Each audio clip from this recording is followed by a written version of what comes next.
என்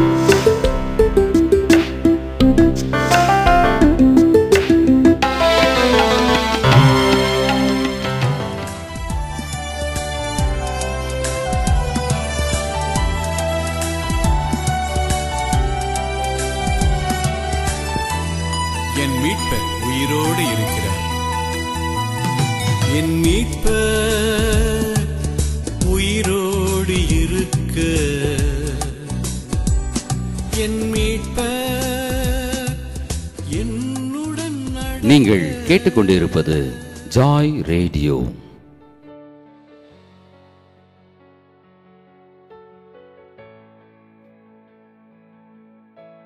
அவர் கர்த்தர் ஒருவனை அல்லவா படைத்தார், ஆவி அவரிடத்தில் பரிபூர்ணமாயிருந்ததே, பின்ன ஏன் ஒருவனை படைத்தார்? தேவ பக்தியுள்ள சந்ததியை பெரும்படிதானே. மல்கியா தீர்க்கதரிசியின் புஸ்தகத்தில் 2ஆம் அதிகாரத்தில் 15ஆம் வசனத்தில் தீர்க்கதரிசி மல்கியா இப்படியாக சொல்லியிருக்கிறார். வேத புஸ்தகத்தில் வானமும் பூமியும் சகல சிருஷ்டிப்புகளும் உருவாக்கப்பட்ட வரலாற்றின் கதையை உங்களால் படிக்க முடியும். இந்த சகல சிருஷ்டிப்புகளும் எப்பொழுது உருவாக்கப்பட்டது என்று சொல்லி எளிதில் கணிக்க முடியாமல் விஞ்ஞானிகள் வித்தியாசமான கணக்குகளை சொல்லிக் கொண்டிருக்கிறார்கள். ஆனால் முதல் மனிதனாகிய ஆதாம் உருவாக்கப்பட்டு ஏறக்குறைய 6000 ஆண்டுகள் இருக்கக்கூடும் என்று வேத பண்டிதர்கள் கணிக்கிறார்கள். ஆதியாகமத்தின் முதல் 2 அதிகாரத்தில் கர்த்தருடைய சிருஷ்டிப்புகளை பற்றிய தெளிவான விளக்கங்கள் கொடுக்கப்பட்டிருக்கிறது. கர்த்தர் வானத்தில் சூரியனையும் சந்திரனையும் நட்சத்திரங்களையும் படைத்தார் என்று சொல்லப்பட்டிருக்கிறது. இன்றைக்கு இருக்கிற வான சாஸ்திர நிபுணர்கள் சொல்லுகிறார்கள், சூரிய குடும்பத்தை போல பல ஆயிரக்கணக்கான குடும்பங்கள், நட்சத்திரங்கள் இந்த உலகத்தில் இருக்கிறது என்று சொல்லுகிறார்கள். மனிதனை உருவாக்கும் பொழுது ஒரே ஒரு மனிதனை உருவாக்கினார். அவனுக்கு ஏற்ற துணையாக ஒரே ஒரு மனுஷியை உருவாக்கினார். அவர் நினைத்திருந்தால் பல ஆயிரக்கணக்கான கோடிக்கணக்கான ஜனங்களை அன்றைக்கே உருவாக்கி ஒரு இயந்திரத்தை போல கர்த்தரை ஆராதிக்கக்கூடிய, தொழுது கொள்ளக்கூடிய ஒரு மனித இனமாய் அவரால் உருவாக்கி இருக்க முடியும். பின்ன ஏன் அவர் ஒருவனை உருவாக்கினார்? கர்த்தர் கொடுக்கிற அதிகாரத்தை வைத்து மனிதன் தேவ பக்தியுள்ள சந்ததியை உருவாக்கும்படியாக கர்த்தர் ஒருவனை, ஒரு குடும்பத்தை முதலாவது உருவாக்கினார். மண்ணிலிருந்து ஆதாமை உருவாக்கி அவனுக்கு ஜீவ சுவாசத்தை கர்த்தர் கொடுத்தார். அவன் ஜீவ ஆத்மாவானான். அன்றைக்கு அவர் கொடுத்த அந்த ஜீவ சுவாசம் தான் இன்றைக்கும் வாழ்ந்து கொண்டிருக்கிற 700 கோடி மக்களும் சுவாசிக்கிற சுவாசம். கர்த்தர் பல கோடிக்கணக்கான ஜனங்களை ஒன்றாக உருவாக்குவதில் இருக்கிற விசேஷத்தை விட ஒரு மனிதனை உருவாக்கி அவனுக்கு அவருடைய சுவாசத்தை கொடுத்து அந்த சுவாசம் ஒருவரிடத்திலிருந்து ஒருவருக்கு தொடர்ந்து கடந்து சென்று இந்த நாள் வரைக்கும் அந்த சுவாசத்தை மனித இனம் சுவாசித்துக் கொண்டிருக்கிறது. நீங்களும் நானும் சுவாசித்துக் கொண்டிருக்கிற இந்த ஜீவ சுவாசம் ஆதியிலே ஆதாமுக்கு கர்த்தர் கொடுத்த ஜீவ சுவாசம். உங்களுக்குள் இருக்கிற சுவாசம் கர்த்தர் கொடுத்தது. கர்த்தர் கொடுத்த அந்த சுவாசம் உங்களுக்குள் இருக்கிற வரைக்கும் பூமியிலே இந்த வாழ்க்கையை வாழ முடியும். இந்த சுவாசம் நம்மை விட்டு போகும் பொழுது ஆவி தன்னை தந்த கர்த்தரிடத்திற்கும், சரீரம் எங்கிருந்து எடுக்கப்பட்டு உருவாக்கப்பட்டதோ அந்த மண்ணிற்கும் திரும்ப சென்று விடும். ஆவியும் ஆத்மாவும் கர்த்தரோடு காலாகாலமாய் தொடர்ந்து வாழ்ந்து கொண்டே இருக்கும். கர்த்தருடைய பெரிய வரைபடத்தில், பெரிதான திட்டத்தில் அவர் வைத்த உன்னதமான திட்டம், அவர் உருவாக்கின ஒரு மனிதன் மூலமாய் தேவ பக்தி உள்ள சந்ததியை உருவாக்க வேண்டும் என்று சொல்லி அவனுக்கு கர்த்தர் கொடுத்த முதல் கட்டளை, நீங்கள் பலுகி பெருகி பூமியை நிரப்புங்கள்.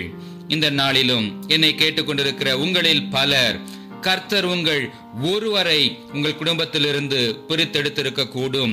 உங்கள் ஒருவருக்கு கர்த்தரை அறிகிற அறிவை கொடுத்திருக்க கூடும். கர்த்தருடைய அன்பை நீங்கள் ஒருவராய் ருசித்திருந்திருக்க கூடும். கர்த்தர் ஏன் உங்கள் ஒருவரை மாத்திரம் தெரிந்து கொண்டார் என்று சொன்னால் உங்கள் மூலமாய் தேவ பக்தியுள்ள சந்ததி உருவாக்கப்பட வேண்டும் என்று சொல்லி நன்றாய் சிந்தித்து பாருங்கள். ஒருவர் கர்த்தருடைய அன்பை ருசித்து கர்த்தரை சொந்த ரட்சகராய் ஏற்றுக்கொண்டு கர்த்தருக்கு தன்னுடைய வாழ்க்கையை அர்ப்பணித்ததற்கு பின்னால் அவருக்கு ஏற்படுகிற சந்ததிகள் பயாலஜிக்கல் growth ஆக இருந்தாலும் அவர்கள் கிறிஸ்துவை சொந்த இரட்சகராய் ஏற்றுக்கொண்டவர்களாகவே கிறிஸ்துவின் சந்ததியாகவே வாழ்ந்து கொண்டிருக்கிறார்கள். அது மாத்திரமல்ல, ஒரு குழந்தை பிறந்து வளர்ந்து முதிர்ச்சி அடைந்து தன்னுடைய இனத்தை பெருக்கி பலுகி பெறுகிற அனுபவத்தை பார்க்கிறோம். இன்றைக்கு விசுவாச வாழ்க்கையில் கர்த்தர் ஒருவரை தெரிந்து கொள்ளும் பொழுது அவர்கள் ஆவிக்குரிய வாழ்க்கையில் வளர்ந்து முதிர்ச்சியை அடைந்ததற்கு பின்னால் அவர்கள் ஒரு சந்ததியை பெற்றெடுக்கிறார்கள். அவர்கள் ஆவிக்குரிய சந்ததி, விசுவாசத்தின் சந்ததி. கொலோசியருக்கு பவுல் எழுதும் பொழுது இப்படியாக எழுதுகிறார்: எந்த மனுஷனையும் கிறிஸ்து இயேசுவுக்குள் தேறினவனாக நிறுத்தும்படிக்கு அவரையே நாங்கள் அறிவித்து எந்த மனுஷனுக்கும் புத்தி சொல்லி எந்த மனுஷனுக்கும் எல்லா ஞானத்தோடும் உபதேசம் பண்ணுகிறோம். கர்த்தருடைய வார்த்தையை கேட்டு உபதேசத்திற்கு ஒப்பு கொடுத்து கர்த்தருடைய ஞானத்தில் வளருகிற நீங்கள் எல்லா விதங்களிலும் தேறினவர்களாய் நீங்கள் மாறுகிற பொழுது ஆதியிலே ஆதாமுக்கு ஜீவ சுவாசத்தை கொடுத்தது போல கர்த்தர் ஒவ்வொரு கிறிஸ்தவனுக்கும் அவருடைய ஆவியை அளவில்லாமல் ஊற்றுகிறார். மாம்சமான யாவர் மேலுமே ஆவியை ஊற்றுவேன் என்று சொன்ன தேவன் இன்றைக்கும் அவரை மனக்கண் முன்னால் தரிசித்து அவரோடு ஐக்கியம் அடைகிற அவருடைய சத்தத்திற்கும் சித்தத்திற்கும் இணங்கி கொடுக்கிற ஒவ்வொருவருக்கும் அவருடைய ஆவியை கொடுத்திருக்கிறார். அந்த ஆவியை எப்படி ஆதாமிற்கு கொடுத்த அந்த ஜீவ சுவாசம் இன்றைக்கு வரைக்கும் கடந்து போய்கொண்டே இருக்கிறதோ அதே போல கர்த்தர் உங்களுக்கு கொடுத்த அந்த ஜீவ சுவாசம், அந்த ஜீவனுள்ள ஆவியானவர் உங்களிடத்திலிருந்து பலருக்கு கடந்து போக வேண்டும் என்று சொல்லி சொன்னால் நீங்கள் முதிர்ச்சி அடைந்தவர்களாய் கிறிஸ்துவுக்குள் சகல விதத்திலும் வளர்ந்தவர்களாய் தேறினவர்களாய் முன்னேறுகிறவர்களாய் முதிர்ச்சி அடைந்தவர்களாய் இருக்க வேண்டும். இந்த கடைசி நாட்களிலே கிறிஸ்துவை பற்றிய உபதேசம் கெட்டு போகிற பலருக்கு பைத்தியமாய் தோன்றுகிறது. இன்னும் சிலருக்கு இம்மைக்குரிய ஆசீர்வாதங்களுக்காக மாத்திரம் கிறிஸ்துவை பின்பற்றுகிறது வழக்கமாய் மாறிவிட்டது. ஆனால் இந்த கடைசி நாட்களில் வேதத்தை வாசித்து நிதானமாய் தியானித்து கர்த்தருடைய சித்தத்தை செய்ய ஒப்பு கொடுக்கிற ஜனங்களை, விசுவாசிகளை கர்த்தர் தேடிக்கொண்டிருக்கிறார். அவர்களில் ஒருவராய் நீங்கள் இருப்பீர்கள் என்று சொல்லி சொன்னால் உங்கள் மூலமாய் தேவ பக்தியுள்ள சந்ததியை பெருக்கும்படியாக கர்த்தர் வழிவாசல்களை திறப்பார். கர்த்தர் அனுக்கிரகம் செய்வார். உங்களுடைய விசுவாச வாழ்க்கையை சீர்தூக்கி பாருங்கள். எதற்காக நீங்கள் கர்த்தரை பின்பற்றுகிறீர்கள்? நீங்கள் கிறிஸ்துவை அறிந்து கொண்ட அந்த நாளிலிருந்து இந்த நாள் வரைக்கும் எவ்வளவு விசுவாச வாழ்க்கையில் பிரயாணம் பண்ணி இருக்கிறீர்கள், எவ்வளவு வளர்ந்திருக்கிறீர்கள், முதிர்ச்சி அடைந்திருக்கிறீர்கள் என்று சொல்லி பாருங்கள். பலர் சொல்லுகிறார்கள், வேதத்தை பல முறை நான் வாசித்து முடித்து விட்டேன் என்று. இன்று முதல் வேதத்தை எத்தனை அதிகாரங்கள், எத்தனை பக்கங்கள் வாசிக்கிறோம் என்று கணக்கை வைக்காமல் வாசிக்கிற சில வசனங்களாயிருந்தாலும் அந்த வசனத்தின் வெளிச்சத்தில் உங்கள் வாழ்க்கையை சீர்தூக்கி பார்த்து இந்த வசனத்தின் மூலமாய் கர்த்தரினிடத்தில் எதிர்பார்க்கிற காரியங்கள் என்ன, நான் ஒப்பு கொடுக்க வேண்டிய காரியங்கள் என்ன என்று கர்த்தருடைய சமூகத்தில் உங்களை தாழ்த்தி அர்ப்பணித்து பாருங்கள். உங்களுடைய விசுவாச வாழ்க்கையில் முதிர்ச்சி அடைவீர்கள். முதிர்ச்சி அடைகிற வேளையிலே மற்றவர்களை பெற்றெடுக்க முடியும். நல்ல கிறிஸ்தவ சகவாசத்தோடு ஐக்கியம் வைத்துக் கொள்ளுங்கள். ஜப பங்காளர்களோடு சேர்ந்து ஜெபிக்க ஆரம்பியுங்கள். ஒருவருக்காக ஒருவர் பாரத்தோடு ஜெபியுங்கள். எப்படியாவது கர்த்தர் உங்களுக்கு கொடுத்திருக்கிற தாளந்துகள், நேரங்கள், பணங்களை கர்த்தருடைய ராஜ்யத்தின் விஸ்தாரத்திற்காக செலவழிக்க சரியான திட்டத்தை கர்த்தருடைய சமூகத்தில் காத்திருந்து பெற்றுக்கொள்ளுங்கள். உங்கள் மூலமாய் ஒரு தேவ பக்தியுள்ள சந்ததி உருவாகும். கர்த்தருடைய ராஜ்யம் விஸ்தாரமடையும். நீங்கள் பரலோகத்திற்கு போகும் பொழுது அதற்கான பலன்களை பெற்றுக் கொள்வீர்கள். கர்த்தரிடத்தில் ஆவி பரிபூர்ணமாயிருந்தது. ஏன் ஒருவனை படைத்தார்? ஏன் உங்களை படைத்தார்? ஏன் உங்களை தெரிந்து கொண்டார்? ஏன் உங்களை உருவாக்கினார்?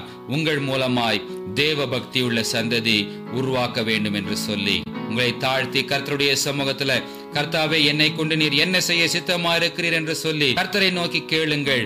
கர்த்தர் உங்களுக்காக வைத்திருக்கிற விசுவாச ஓட்டத்தையும் ஊழியத்தின் பாதையையும் கர்த்தர் உங்களுக்கு வெளிப்படுத்துவார். அதற்கு உங்களை அர்ப்பணித்து பாருங்கள். கர்த்தர் வழி வாசல்களை திறப்பார், ஆத்துமாக்களை தருவார். கர்த்தருடைய நாமம் மகிமைப்படும். அவனுக்கு அவர் கொடுக்கக்கூடிய பலன் அவரோடு கூட வரும். கண்களை மூடி ஜெபம் செய்வோம். நல்ல ஆண்டவரே, விசுவாச வாழ்க்கைக்காக எங்களை தெரிந்து கொண்டீரே. கர்த்தருடைய ராஜ்யத்தை கட்டுகிற பணியிலே எங்களை அர்ப்பணிக்க பலத்தோடு போராட கிருபை செய்து வழி நடத்தும். இம்மைக்குரிய ஆசீர்வாதங்களுக்காக மாத்திரமல்லாமல் நித்திய ஜீவனுக்காக எங்களுக்காக வைத்திருக்கிற வாசஸ்தலத்தை சுதந்திரித்துக் கொள்ளும்படியாக விசுவாச வாழ்க்கையில் முன்னேறவும் எங்களுக்கு மற்றவர்களுக்கும் ஆசீர்வாதமாய் இருக்கவும் கிருபை செய்து வழி நடத்தும். எல்லா துதி கன மகிமையும் உமக்கே செலுத்துகிறோம். இயேசுவின் நாமத்தில் கேட்கிறோம் பரலோக பிதாவே, ஆமென்.